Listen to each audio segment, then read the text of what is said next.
Yes. So,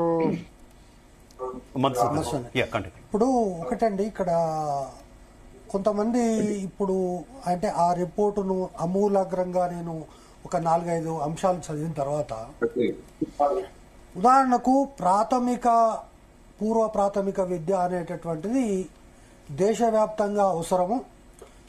1వ తరగతి నుంచి లేదా 6 సంవత్సరాలకు 7 సంవత్సరాలకు పాఠశాలకు పోతే విద్యార్థులు ఇబ్బంది పడుతున్నారు అనేది it is a national consensus. National education పాలసీలో కూడా ఇది చాలా స్పష్టంగా చెప్పారు. సో కాబట్టి అది తీసుకొచ్చి ఆయన ఇక్కడ పెట్టాడు. ఇక్కడ కన్వీనియంట్గా అందరూ మర్చిపోతున్నటువంటి ఒకే ఒక అంశం ఏంటంటే మదర్ టంగ్. ఉదాహరణకి ఈ మదర్ టంగ్ అనేటటువంటిది 1923లో బేగంపేట పబ్లిక్ స్కూల్ పెట్టారు. బేగంపేట పబ్లిక్ స్కూల్ పెట్టినటువంటి సందర్భంలో అందులో చదువుతున్న విద్యార్థుల యొక్క తల్లిదండ్రులందరూ కూడా మదర్ టంగ్ ఇంగ్లీషే. మరి ఆ 23 నుంచి ఇప్పటి వరకు ఒక 50,000 స్కూల్ పెట్టవచ్చు కదా, పెట్టలేదు. ఎందుకని లేదు అంటే ఇంతకుముందు ఉన్నటువంటి ప్రభుత్వం ఒకటి అన్నది, భారతీయ విద్యాభవన్ లాగా లేదా బేగంపేట పబ్లిక్ స్కూల్ లాగా అందరూ ఒకే దగ్గర చదివే విధంగా మేము సిబిఎస్ఈ సిలబస్ తీసుకొస్తామన్నారు. అది సాధ్యం కాదు. నేను ఇక్కడ చెప్తున్నా, అసలు ఇన్ని చర్చలు వద్దండి. ఇప్పుడు చారకొండ వెంకటేష్ గారు ఉన్నారా, లేకపోతే ఆకునూరు మురళి గారు ఉన్నారా? మీరేమంటున్నారు? మేము దేశ విదేశాలు తిరిగినామన్నారు.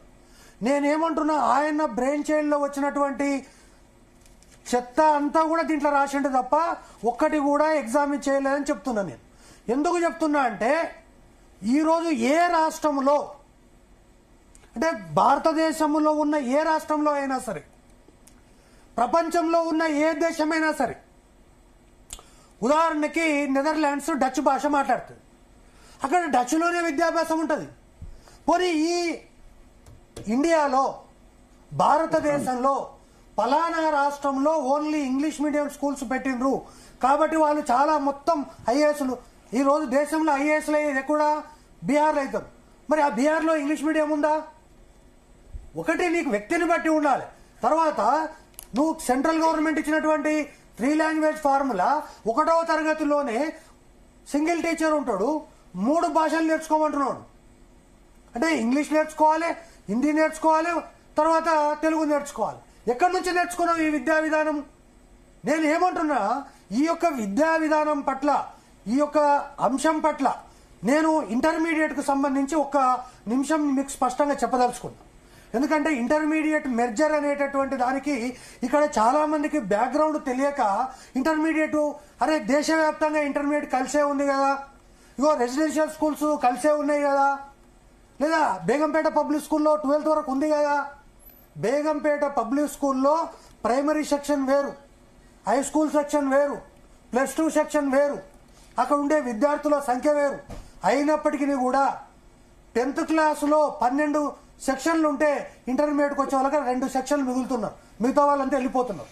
అదేవిధంగా ఈ రాష్ట్రంలో ఎస్సీ ఎస్టీ బీసీ మైనార్టీ గురుకులాలు పెట్టిండ్రు, వాటిలోనే 10th క్లాస్ ఉంది కాబట్టి 9th 10th చెప్పే టీచరే ఇంటర్మీడియట్ కూడా చెప్తారని ప్రారంభంలో పెట్టిండ్రు. వర్కౌట్ కాలే. 9th చెప్పేటటువంటి physical science teacher chemistry physics చెప్పే రోజులు పోయినాయి ఇప్పుడు. దాంతో స్కూళ్ళు ఆ యొక్క కాలేజీలను వివరించారు. అయినప్పటికీ కూడా వాళ్ళకి ఫలితాలు రాలే. అల్టిమేట్గా కాలేజ్ ఆఫ్ ఎక్సలెన్స్ పెట్టి ఇంటర్మీడియట్ అనేటటువంటిది it is not only academic program, it is a program of integrated for the gateway of higher education. ఈరోజు విద్యార్థి అనేవాడు ఇంటర్మీడియట్ చదవడమే కాకుండా ఈరోజు నువ్వు డాక్టర్ అవుతావా, ఇంజనీర్ అవుతావా, లేకపోతే అడ్వకేట్ అవుతావా అనేటటువంటి ఒక విషయం లోపల ప్రతి ఒక్క టెస్ట్ రాయాలి. ఈయన ఏం చెప్తాడు? ఇంకా నిజంగా కూడా ఆయనను చూసి జాలి పడాలని నాకు అర్థమైతలేదు. ఏమంటున్నాడు? మీరు ఎంసెట్ను రద్దు చేసేయండి. తమిళనాడు ప్రభుత్వము సుప్రీంకోర్టులో కేసు వేసిన, అసెంబ్లీలో ఏకగ్రీవ తీర్మానం చేసిన, మేము ఈ దేశం నుంచి విడిపోతామని చెప్పిన, నీటు రద్దు ప్రశ్నే లేదని చెప్పినటువంటి సందర్భంలో ఈయన ఏం చెప్తాడు? ఎంసెట్ రద్దు చేసి you advise the central government to stop all the entrance examination. నువ్వెవడు రాబాయి చెప్పడానికి? ఇటువంటి పరిస్థితులు అనేటటువంటివి పూర్తిగా నేను స్పష్టంగా చెప్పదలుచుకున్నా. ఆయన యొక్క వ్యక్తిగతమైనటువంటి పైత్యాన్ని ఇందులో పొందుపరిచింది తప్ప ఇందులో ఏ విషయాలైనా యాదృచ్ఛికంగా కొన్ని మంచి విషయాలు వస్తే వచ్చుండొచ్చు కానీ ఈ రిపోర్టును ఏ మాత్రం కూడా పరిగణలోకి తీసుకున్నా రేవంత్ రెడ్డి విద్యా వ్యవస్థను 30 సంవత్సరాలు వెనుకకు తీసుకుపోతున్నాడు అనేటటువంటి సంకేతమే వస్తే తప్ప బంచ్ ఆఫ్ కాంట్రడిక్షన్స్ యూనివర్సిటీలో కాంట్రాక్ట్ లెక్చరర్లు పాఠాలు చెప్తున్నారు, రెగ్యులర్ లేక విద్యా వ్యవస్థ నాశనం అయిపోయింది అంటాడు. డిగ్రీ కాలేజీలో కాంట్రాక్ట్ లెక్చరర్లు ఉన్నారు, గెస్ట్ ఫ్యాకల్టీ ఉన్నారు, కాబట్టి విద్యా వ్యవస్థ నాశనం అయిపోయింది అంటాడు. కానీ స్కూల్ ఎడ్యుకేషన్ లో వీళ్ళు టీచర్లంతా కూడా రిలాక్స్డ్ గా ఉన్నాడు, ఎవడు పాఠాలే చెప్పట్లేదు, సైడ్ బిజినెస్లు చేసుకుంటున్నారని మాట్లాడతారు టీవీలకు వచ్చి. మరి ఈ రోజు నేను చెప్తున్నా, ఐఏఎస్లు లేరా సైడ్ బిజినెస్ చేసేవాళ్ళు? ఏ అవసరం కోసం ఐఏఎస్లు 35-40 ఎకరాల భూములు కొంటున్నారు? అదేవిధంగా ఈ రోజు రాష్ట్రంలో ఉన్నటువంటి విద్యా వ్యవస్థ గత నిజాం కాలం నుంచి పివి నరసింహారావు వరకు లేదా నిన్నటి కేసీఆర్ వరకు కూడా ఎవరు కూడా ఇన్స్టిట్యూషనల్ చేంజెస్ చేయలేదు. నువ్వు కావాలంటే ప్రమాణాలు పెంచడానికి ఏం చేస్తావు చెయ్యి, ఏకోపాధ్యాయ పాఠశాలను అప్గ్రేడ్ చేయి, లేదు స్కూళ్ళకి చేయి.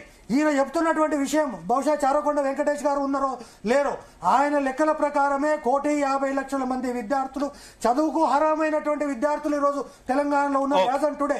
కానీ ఆయన పెట్టినటువంటి స్కూల్స్ ఏవైతే ఉన్నాయో, నిన్న కేసీఆర్ కాన్స్టిట్యున్సీలో స్కూల్ ఎందుకు పెట్టిండు అది బయట ప్రజలకు ఎందుకు తెలియదు? ఎందుకంటే కేసీఆర్ ఎడ్యుకేషన్ హబ్ ఆడ కట్టిండు, ఆల్రెడీ సిద్ధంగా ఉంది కాబట్టి దాని చుట్టూ గోడ కట్టి మేము తెలంగాణ మోడల్ స్కూల్ పెట్టినామని చెప్పుకోవడానికి కేసీఆర్ కాన్స్టిట్యున్సీలో పెట్టారు తప్ప. వెంకట్ గారు ఆడియో క్లియర్ గా ఉందా మీకు?